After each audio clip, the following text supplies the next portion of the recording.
Steve Carson was the guest speaker at the San Diego Rod and Reel Club's November meeting. This is an edited version of his top 5 must-have rod and reel setups for bluefin tuna fishing. So rig number 1, but this is your finesse fly bait rig. And in particular, you know, a couple different times, periods of the year. It's usually late August, early September, but also it's been just lately. If you don't have one of these and you go out there, you don't get a bite. Okay, you know what? We all hear about when the tuna are chewing the paint off the bottom of the boat, and it's wonderful when it happens. Guess what percentage of the time it happens? Less than 10%. So if you don't have a finesse rig, and this, as the list says, this can be a single speed. In fact, it should be a single speed star drag reel. This is a Penn Fathom 15, and on almost all my reels, I will fill them up, and you know, it varies a little bit. I will fill them up with as much braid as it takes to leave about a 50-yard top shot. So, but I do like, the captains all tell everybody 25-pound test. Okay, don't get me in trouble. Carrie, do not get me in trouble, okay? 20 pounds, use 20-pound test. There's something like, that's like the division. You get a lot more bites with 20-pound test than 25. I don't know why, it just happens to be a number. Like between 25 and 30, not that much of a difference. Between 20 and 25 there is. Also, in general, I don't know if you guys can see this. It's here somewhere. There, God, I can't even see it. I like to have about enough fluorocarbon between the hook and the main line that when I make my cast, the knot does not go through the tip guide of the rod. Now, your mileage may vary. Some people use 7-foot rods, some use 8, some use 9. Different casting styles. You'll have to figure out how long that is for you. For me, that's generally about 4 feet. And then on this rig, I'm almost always using a J hook. That happens to be an Owner Gorilla Light. That's my favorite. Again, lots of people still like U-claws, people like mustads. I like that Owner Gorilla Light. That's a number 2. I'd use a number 4 if they only made them that size. But that's a nice light hook that lets your bait swim. What knot are you using there? What's that? What knot are you using there? What knot? Okay, that's a good question. The knot to join the monofilament to the fluorocarbon is a 4-turn surgeon's knot. When you look the knots up in the knot books, they will show the surgeon's knot, but if it's a freshwater knot book, it shows 2 turns. And most of even the saltwater knot books say 3 turns. Trust me on this, 4 turns. If you're under 20-pound test, like if you're using 15-pound test, that's like a whole another seminar. 5 turns. Okay, but for 20 to 100-pound test, 4-turn surgeon's knot to join your mono to your floor. That's a great question. So that's rig number 1. Well, her mother is a master at that. Well, there you go. And chances are, most of you probably have one of those. Now, one that a lot of you probably do not have, rig number 2, your 30-pound, that is your big fish finesse rig. And same thing, a couple of times a year, you're going to be out there, and it's not just going to be 30-pounders. And by the way, don't throw that first rig on fish that are over about 40 pounds. You just don't do it.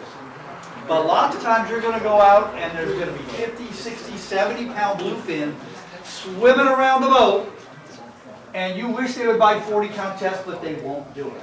And again, they're 50, they're 60, they're 70 pounds. They won't bite on 40, they won't bite on 50. You wish they would, but they won't. So now you got to catch them on 30. So what have you done differently? This is my Penn Fathom. I happen to like the number 15. Once again, I've got enough braid on there. In this case, it's about 350 yards of braid, plus a 50-yard top shot. And now, I've got a small circle hook. That is an Owner Mutu. Not a Mutu Light, not a Mutu Hybrid. A Mutu, number 4 if you can find them, good luck. Or a number 2, nothing bigger than that. The circle hook allows you to hook those bigger tuna that have teeth, hook them in the corner of the mouth so they don't chew through your line. You know how long it takes for a bluefin to chew through your line? 5 minutes less than it takes to land them. That's why you want the circle hook, and you can't use a very big one, because again, we're talking about fish that are very, very finicky. But again, we've got our 30-pound test, and here's the trick. In the rig number 2, it's a 2-speed. Because what happens is you hook that 50 or 60 or 70-pound bluefin on 30, and he's running all around the boat, and you're chasing after him, and you're basically leaving the reel in high because, number one, most important thing is to keep the line tight. But at some point, you've got that tuna down below the boat, circling. And he's looking up and going, how am I going up there? I'm not doing it. And here's what happens. Now, if you're old like me, like this does not take long at all, but so let's just say with the younger, stronger guys, they're like, okay, pump up, reel down. Pump up, reel down, just like you were always told. Okay? Well, what happens is every time you pump up, and then you reel down, that bluefin, again, we're not talking about 25-pounders, we're talking about 65-pounders. Every time you reel down, he gets his nose down a little bit, he can just kick his tail a little bit. Maybe he only goes 10 feet.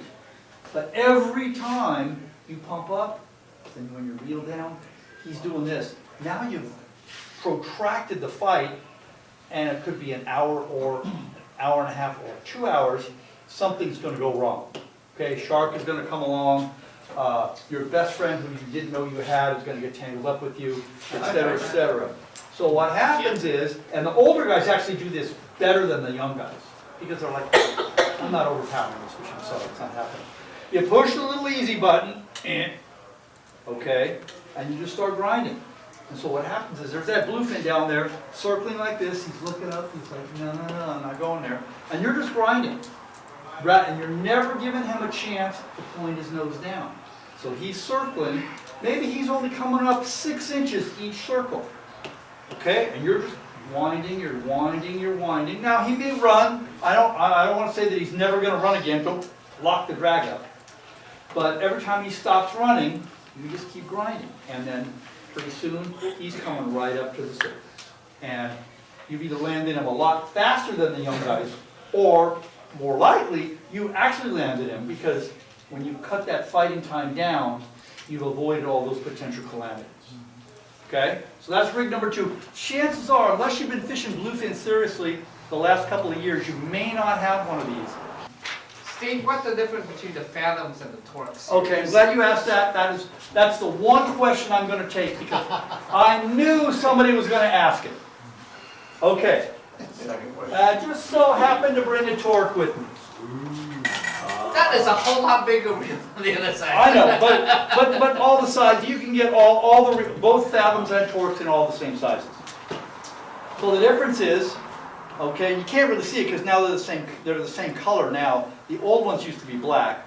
Machined aluminum, die-cast aluminum. That means that they take literally a solid chunk of aluminum and machine it down to make the frame. And here, die-cast aluminum means that they have melted aluminum and pour it into a mold. Ah, okay. Okay. There's a very minor, it's not very much, there's a very minor upgrade on the ball bearings. The drag system and material on the 2 series, I mean, obviously ones that are the same size, are the same, but the torques have a cover on the drag, which can keep out salt and gunk and whatever. So hopefully it takes a little bit less maintenance that way. And if it matters, made in USA, not made in USA. I did adjust what's in rig number 2. This is the Penn 15 extra narrow. That's the Penn 15. Okay, the 15 extra narrow, and these actually, they hold the same amount of line, but this is taller and narrower, this is lower and wider. So what that does, and other brands have similar different model differences too. You have a bigger gear, bigger drag surface, bigger handle. Okay, but what's the trade-off? Overall, the reel is heavier, and to me, the spool is heavier. Okay, so for me, having that lighter spool, again, I'm doing a finesse job trying to get my bait out there. Okay, the lighter spool is going to be better for me. Also, I'm never going to use anything heavier than 30 on this one. The captains do realize not everybody is insane like me and has a million different rods and reels for every possibility. this particular reel will fish 40 or even 50-pound test top shots if you wanted to. So a lot of captains will tell you to buy this one, and that's the reason. But if you're really trying to finesse that bait out there and get it a little bit past, all the other people on the boat, the regular Model 15 does that. But the gear components are similar? Are they still brass or magnesium? But between Torque and Fathom, Yes. they are both stainless. They are both spec'd the same. They're the same spec. But that's by an engineer sitting in an office somewhere. And the ones that are made in Philadelphia are by... So they're stainless gears? Yes, they both have stainless gears. The ones that are made in Philadelphia are machined stainless by union machinists. And then the ones that are made in China, it's the same spec, but it's not going to be the exact same QC. It's just not. But they are both stainless? Yes, Okay, so yes. When you're starting out tuna fishing, and I don't think anybody here is really starting out tuna fishing and has never done it, but there may be a few of you, or you may have family members that are just getting into it and they're going to be going with you. Okay? The rig you always start out with is the one in the middle. That's rig number 3. That's your 40-pound rig. This is a Penn Fathom 25 narrow. Okay, and same thing. I fill it up to where there's just enough room. I usually use 50-pound braid on this one. Just enough room for 50 yards of 40-pound monofilament. And once again, most of the time I'm live bait fishing with this rig. There's my little 4-turn surgeon's nut. I don't know if you guys in the back can see it. You just have to trust me, it's there. About 4 feet of fluorocarbon, same pound test. And again, a number 4, sometimes I use a number 2 owner Mutu circle hook. Again, that circle hook is just so key because when you hook those bigger bluefin, they have teeth. And they don't have teeth like a shark or a wahoo, but they have teeth. And they will chew through your line if you don't have that circle hook. So that is kind of a big deal. This one will handle tuna up to about 100 pounds.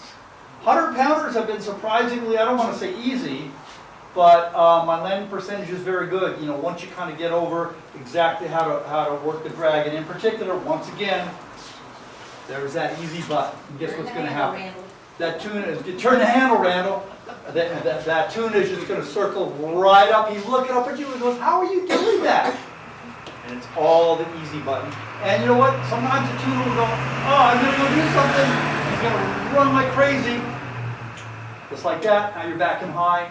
And you can remember, keep the line tight. That is your number 1 priority. Keep the line tight.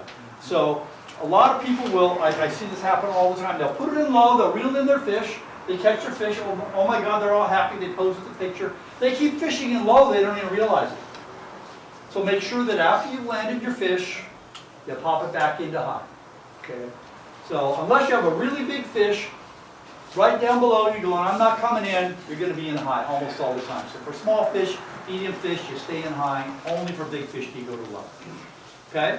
Okay, that's rig number 3, and that is always the one that you start with when you don't have anything. What pounds, etc.? I usually like 50 because I get more yardage that way. And I always like my braid to be one level, one bump heavier than whatever the top shot is. So, but we no longer have that option. So most of the time my braid is going to be 50-pound on that because my top shot's always going to be 40. But the rig that is not on there, in between 3 and 4, in between the 40 and the 60, is, math majors will note, 50-pound. Okay, San Diego State math majors, you don't really know what it is. But that's becoming a thing. 50-pound is becoming a thing. I hesitate to tell people they have to have it, but you're getting situations where you've got 125-poundish grade fish that, again, they're too big for the 30 and they won't bite the 60. So that 50 will get you that done with the bait. And in particular, my favorite lure, and there's a lot of different brands out there. My particular favorite one, some people call them cold snipers, current snipers. Mine is the Williamson Gomame, and I have apparently been informed that Gomame means small dried sardines. Who knew? And depending on the grade of the fish that you expect, you can tie it direct to your 50-pound test, I actually have this one on a small, short piece of 100-pound fluorocarbon. So if you're expecting fish, again, in that 125-pound range, it's kind of nice to have some fluorocarbon to protect it because they love these lures and they suck them all the way down. Obviously, you can't use a circle hook with these. So you're going to get them chewing on your main line. Pardon? Yes, that is why. I'm sure you guys in the back can probably not see that. But that's why I like those Williamson gomanes. That is what makes the fish bite. And also on all these lures of this type and up that we're going to look at, most of the world is not catching fish like we've been catching since 2016. They're just not catching. They would use this lure typically all around the world for 100 different species, fish from about 5 to about 25 pounds. And the hooks that they come with are fine for that. However, if you only catch a 25 pounder on this, you're going to be disappointed. So I have upgraded that. That happens to be an owner ST66. I get the next bigger size and then the next big heavier wire gauge on those lures. And I will find also all the brands, I mean again, including the Gumame, but all the other brands too, of this particular type of lure, get more bites with treble hooks. I've tried so many different styles of hooks, and some hold a little bit better than the treble hooks do, but you get so many more bites on the treble hooks. It's just, again, the math works in your favor. You're going to lose a few, but you get so many more bites, you end up with more fish on the day. So that's the rig that, if you already have the other 5, this is the one that you want your 50-pound rig. We're back to all the way back to free spool. Do not touch this until you're all the way back in free spool. And then you kind of just start out with a guess. You can roll it forward, you can roll it backwards. I usually start out just by pulling it by hand, push it back up here to strike. It feels too loose. Then when I get to where I'm kind of close to where I kind of want to be, then I break out the drag scale. And I use a scale, and whatever my weakest link is, if it's my top shot, if it's my braid, whatever, you always want to, you know, if you're a little bit unsure about your knots, have one of the crew tie your knots. But whatever your weakest link is, if your weakest link is 60-pound test, make sure that your drag is set no higher than 1/3 of that pound test. And usually I suggest 25%. Because you can always, after the fish is done running around and running fast, you can always go forward towards the full position and get more drag. Hang on a second, Carrie. And also and this is a big one of mine when you're fishing tuna. Number one, you drop your jig down deep. Now your spool might be a quarter to a third down just by dropping your jig down 400 feet. Now you've hooked a tuna and he just ran another 100 or 200 yards. So now your spool is 2/3 empty without you changing anything. That drastic change in the diameter of the spool has tightened up the drag way, way, way up. So Did that answer your question? difference between the new redesigned Fathom. The new Fathom and the old Fathom. Okay. Other than the gear ratio on the 40 narrows, okay, which is now San Diego-fied, Which is only on the 40 narrow. the new Fathom. Only the new 40 narrow. All the other gear ratios, whatever they were in the black, now they are in the silver. They're exactly the same. The drag is the same. The gears are the same. What's changed is the frame. The frame is now a one-piece. The entire left side, all the way through the frame to the right side is all one piece. Before it was the left side plate screwed to a frame with the right side plate on there. Also, they've changed the shift button to mirror what the Internationals had. The old Fathoms had a really, I liked the shift, it was fine, but it was, according to consumer testing, it was confusing. So this is a little bit, apparently, for your average weekend warrior, this one is a little bit easier for them to figure out.